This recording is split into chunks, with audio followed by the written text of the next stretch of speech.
Hi everyone, I'm Martin van Staden, the head of legal policy and research at the Free Market Foundation.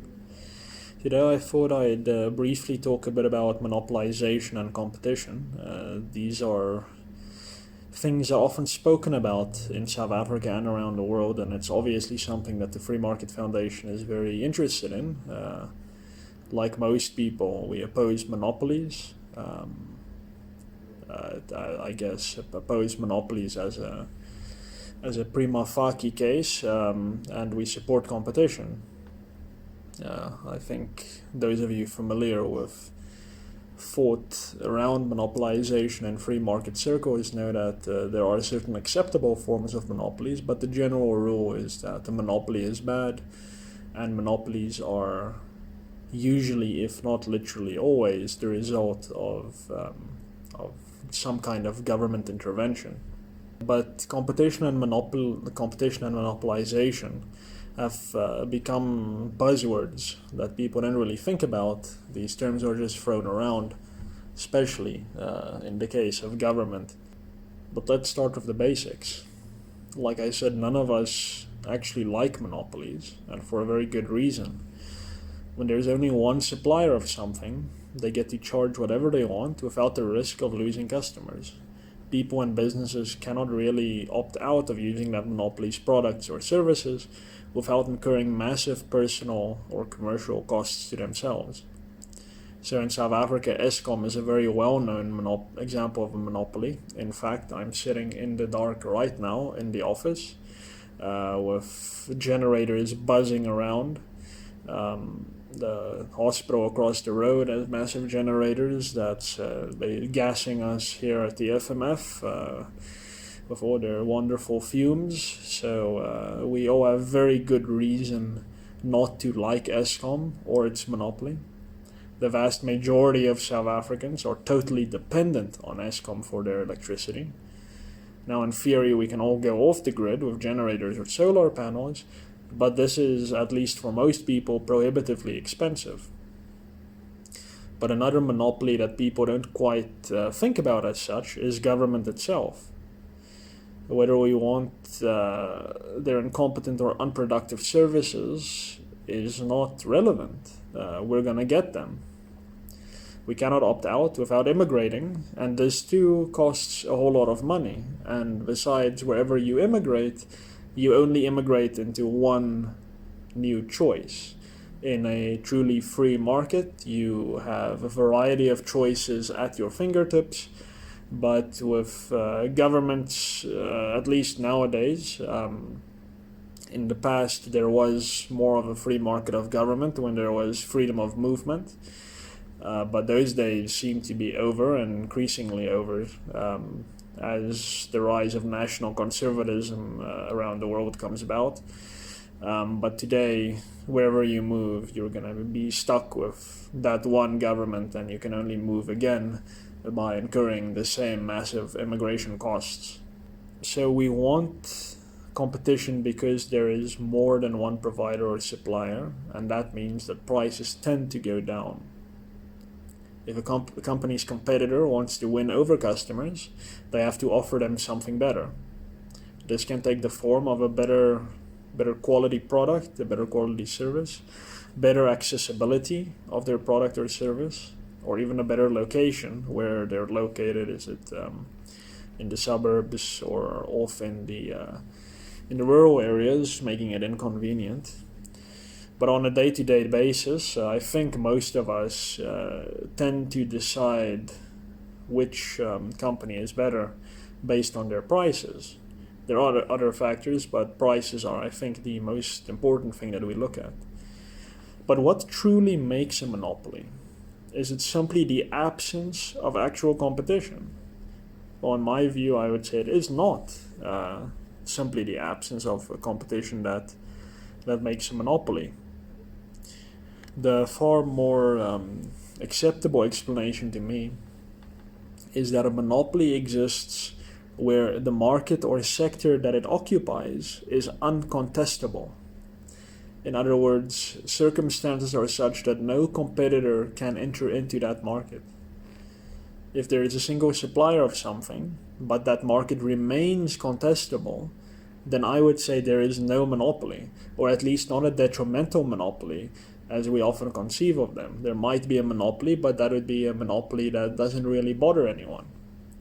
An example of this may be Coca-Cola in certain areas of the world, where perhaps if you visit a spaza shop in the deserts of Niger, you might find that the only drink that they sell, other than water or fruit juice maybe, is Coca-Cola. And this is because of the Coca-Cola company's massive reach, its brand recognition, and various other factors. But there is nothing that stops any other soda company from, in fact, competing with Coca-Cola in that instance. So we obviously have Pepsi and Dr. Pepper and all these other companies that are quite accessible around the world, but in some areas they may not be. But that's not because the market is uncontestable. It's simply that those companies may not see a market for themselves in those regions, or that the people there are 100% satisfied with Coca-Cola and their products, which I think is probably the case. So in those few regions, one might say that Coca-Cola does not have any present competitors. Yet the chance of competitors springing up will always loom large. And that is why Coca-Cola itself is never going to do things to make it easier for their competitors to outmaneuver them. For instance, by suddenly charging exorbitant prices for their products. They know that if they start doing that, even while they have a quote-unquote monopoly in certain areas, other new soda companies or some of their old competitors will just seamlessly enter into that market, because it has now become an actual viable market for them, because everyone who used to drink Coca-Cola don't want to pay the exorbitant prices anymore. So the market is contestable. But if the market is not contestable, and that, as I said, almost exclusively comes with government intervention, when legislation makes it so that you cannot simply enter into the market. For instance, in South Africa, the Electricity Regulation Act says that you can only enter the electricity market if you've obtained a license from the National Energy Regulator. And the National Energy Regulator is very unwilling, for the Lord only knows what rational reasons, to give these licenses to power producers. So that is an actual monopoly that Eskom has been given through statute. And that market is, while not absolutely uncontestable, is for all intents and purposes uncontestable. But let's talk about South Africa's broadcasting industry for a moment. There's been a lot of talk recently about sports broadcasting rights here, but also in Nigeria. In January of 2020, the Nigerian government announced steps to end multi-choice. Multi-choice is so-called monopoly on the live broadcasting of notable sport events. This was done by means of a so-called directive that prohibits exclusivity agreements between sports broadcasters and private sporting bodies like FIFA and rugby clubs, etc. So the South African government is engaged in a similar process, albeit a bit more democratic and orderly, and far less dictatorial than its Nigerian counterpart. The government, mostly by way of the Independent Broadcasting Authority, ICASA, has accused broadcasters of monopolizing the sport broadcasting rights. And I think this is in a bid to let the ailing and failed South African Broadcasting Corporation, our SABC state-owned enterprise, to allow them to get a piece of the pie, because through incompetence and mismanagement and the misaligned incentives that only a state-owned enterprise can produce, that organization has been having trouble getting in on premium sports broadcasting because it simply can't afford it. But prohibiting exclusivity agreements comes with a host of problems that I don't think government or ordinary people have really considered. A lot of people support the prohibition on exclusivity agreements because it seems like it creates monopolies and because it seems unfair. But the fact is that sports bodies depend on selling their broadcasting rights at competitive rates to broadcasters. This money is in turn invested into the sport itself. It allows sports bodies to hire and train better sports persons and to do outreach programs, maintain facilities, etc., amongst a host of other things that these sports bodies do. And I believe from the research that I've done that the majority of sports bodies' revenue comes from the money they make out of selling their broadcasting rights to their events. And this is done through exclusivity agreements because broadcasters, at least the well-to-do ones, are unwilling to buy broadcasting rights unless they are exclusive. Because if they can no longer conclude exclusive agreements on broadcasting certain types of entertainment, in this case sport, then they will be unable to distinguish themselves from their competitors. If Netflix, Showmax, and Amazon Prime all hosted the exact same movies, documentaries, and series, and they didn't distinguish between themselves in any other material way, then there would be no reason for anyone to prefer one over the other. It would be totally random and whimsical. They might still compete on price, but given that all of them simply purchase the rights to the show at presumably the same price from entertainment studios, there will be precious little justification for price differentiation. So broadcasters need to be able to get exclusivity rights to certain entertainment so that they can effectively compete. In other words, exclusivity agreements are part and parcel of the very fabric of a healthy competition dispensation. But more than that, there is no monopolization when exclusivity agreements are concluded because the market remains extremely contestable. Sports bodies are not bound to specific broadcasters. They will simply sell their rights to the highest bidder. And this is how commerce works in general. Like all other contracts, like marriage, which is, for now at least, the ultimate exclusivity agreement, the parties agree on things that are to their mutual self-interest.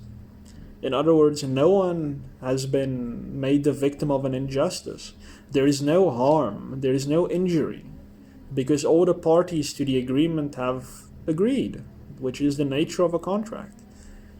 The sports broadcasting market remains highly contestable, as any other broadcasters, unless of course they are totally mismanaged like the incompetent SABC, are free to offer a better deal to the sports bodies, or simply contract with other more willing sports bodies. We see this with the over-the-top internet players like Amazon Prime and Netflix. They compete with one another by offering the best deals to entertainment studios. If you can offer a better deal, then you get the rights to broadcast that show. So it's precisely because of the necessity for competition that exclusivity agreements are concluded. The broadcaster that offers the sports bodies the best deal wins the rights. The decision for this lies with the sport bodies, the actual creators of the content. They decide to have an event, they record the event, or well, they didn't record the event, but they have the event, they own the so-called intellectual property to that event. And of course, the decision must lie with them and them exclusively. How they allow or not allow others to come and record that event. So the decision lies with the sports bodies. It does not lie with the broadcasters. The broadcasters make no decision. They operate totally at the whim of the sports bodies who own the content. And more than that, the decision does not lie with government. God forbid that the decision lie with government. That would be a terrible idea. We should also appreciate the consequences of prohibiting exclusive agreements to freedom of contract in general.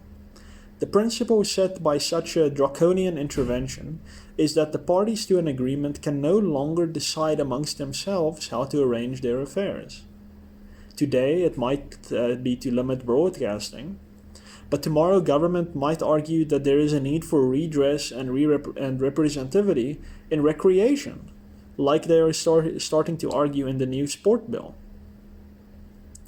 And this sport bill in general limits people's power to control their own affairs when it comes to sport and recreation. So it's perfectly conceivable that government can in the future decide, for instance, who you can and cannot marry. This is something that South Africa's government has done in the past. It is not inconceivable. And with the way government has interfered in the private domain, which includes sports broadcasting, people say it's public because millions of people watch it. No, it's private. It's a private event with a lot of invited spectators who pay to spectate, hosted by private organizations for monetary benefit. They get paid a lot of money and it wouldn't happen otherwise. So it's private. And government has interfered in this private, almost intimate aspect of our lives, and we should resist it. It sounds ridiculous that for me to say that government may interfere in marriage in the future, but that is what a precedent like this sets. If exclusivity agreements are now prohibited, the Competition Commission is also trying to prohibit exclusivity agreements with retailers, for instance. I mean, it is a slippery slope, and we need to guard against that. But South Africans need to have a far deeper and more nuanced understanding of competition and monopolization long before we gift government the power to start interfering in commerce and private affairs like this. We stand to lose economically and to lose our freedom per se if we simply let government continue on and do whatever it wants in this respect. And I think it's something that we need to be very, very careful about and not allow the buzzwords of government saying that they're a monopoly, therefore they should be regulated in this manner, to convince us. Government itself is the ultimate monopoly, and it is the last institution that should dare to point fingers at any other organization and accuse them of being a monopoly. Let us, as consumers in the market, decide how we respond to monopolies. If we decide they become detrimental, then we go to their competitors. And without any legislation protecting them, there would be nothing stopping us from doing that. But it's at the end of the day, it needs to be up to us and not the government, which in an ultimate act of hypocrisy accuses other organizations of monopolizing when it itself is probably the oldest example of an absolute monopoly. Well, those are my thoughts on competition and monopolization. I hope you enjoyed this podcast. And please remember to subscribe to this YouTube channel. That is the big red button right under this video. Please follow us on Twitter. That is at FMF South Africa. And like us on Facebook. That is Free Market Foundation South Africa. Please visit our website www.freemarketfoundation.com. Catch you on the Free Marketeers on Friday. Cheers.